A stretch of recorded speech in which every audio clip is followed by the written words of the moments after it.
guys, this is Jackie from English 203. I decided to go ahead and discuss the revenge motif and the foreshadowing in Edgar Allan Poe's The Cask of Amontillado. So I love Poe. I always have since I was a teenager. I had a great English teacher in high school that really went through this story with us, this poem, and really gave us some insight into things that I never would have caught myself. You really have to read it a few times and read it slowly and kind of take in all of the little tidbits that Poe puts in there. Right off the bat, Montresor tells us, the 1,000 injuries of Fortunato I had borne as best I could, but when he ventured upon insult, I vowed revenge. Right, first sentence, right off the bat, he's going to tell us, he has stepped on my toes way too many times, I've had enough of his arrogance, and I will have revenge.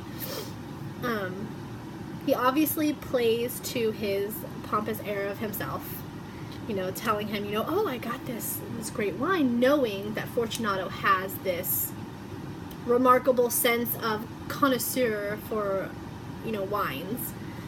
And he plays to it by saying, oh, I'm just gonna go see Luce. He'll tell me, you're way too busy, you're way too, noble, prominent, you have too much going on. I'll just go to Luce. And of course he knows Fortunato's gonna be like, no, I got you, I'll go with you.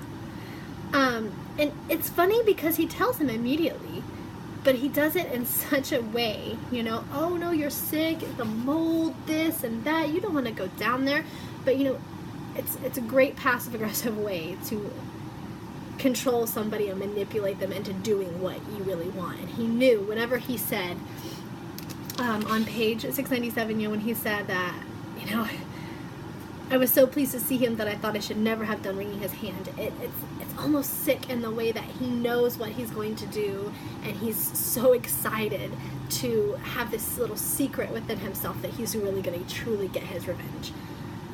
One thing I love about Poe and his writings is just that gothic literature that he does, that obviously he's known for. It's because it just really makes you think not just about this time and these stories, but just think about everything, because you really get into this twisted, suspenseful, dark sense of who people are and the evil that lies within people's hearts. But is it really evil? It's just, we have no idea what Fortunato had done to Montresor, but whenever we see it from this, that is an awful way to go. It's an awful, awful way to be left, how Montresor does to Fortunato. It just really gets you thinking. On page 699, whenever Fortunato is like, oh, I forgot your arms, and Montresor starts describing it, it's great because there's so much imagery within his description, and obviously it gives us the easier description, but whenever you read it how he does it, it's almost, to me, it's, the foot crushes a serpent rampant whose fangs are embedded in the heel. There's so much there that he's almost telling him what he's going to do without saying it. And whenever, he says the motto, Nemo me impune lacesite, not good in Italian, so I believe that's what it is. And obviously it says, no one insults me with impunity. Great, because it's perfect foreshadowing, telling him, like I said, telling him without telling him, no one's going to insult me. That's how that's our family motto. Don't you know this? And because of the fact that Fortunato says things like, oh, I've forgotten your arms, I've forgotten your motto, it's very, very interesting, because he tells him, oh, you've forgotten? This is what it is, and this is what it means. Also, when he gives him the sign, when Fortunato gives Montresor the sign, and Montresor is kind of taken aback, and Fortunato's like, oh, you're not with the Masons. Oh, very arrogant. And Montresor, oh no, I'm with the Masons, and gives him the sign of pulling out the trowel, and Fortunato at first is, what? Oh, you're so silly, let us keep going. Means nothing to him, it's just something silly.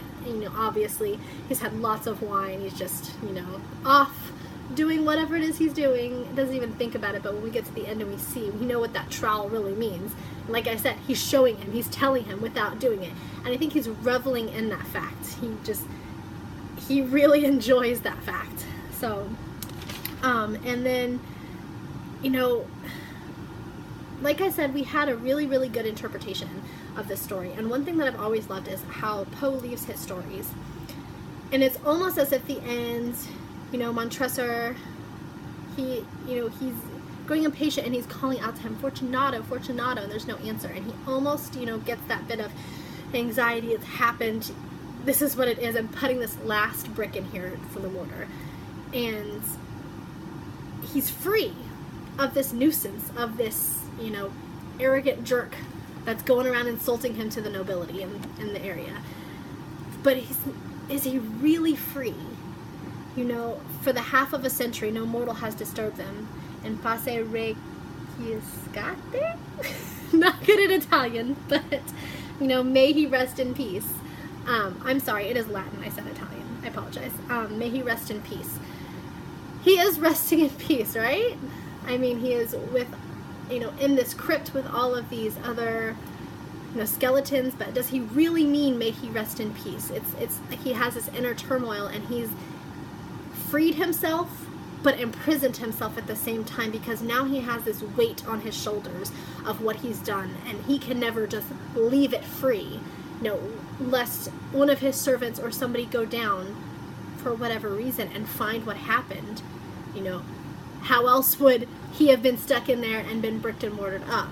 But, you know, once his bones are gone, but now he has that worry for the rest of his life and that weight. So I love those endings, how it really kind of gives it a turn that you almost don't even see. Like, our teacher really got into there with us, and I, you know, never even really thought about that side of it and the inner turmoil that Montresor was feeling himself, not just, you know, on the conflict itself. So that is my, you know, evaluation, and it's probably way longer than 2 minutes, but that is kind of my evaluation of this poem by Poe. So I hope you guys enjoy. Bye.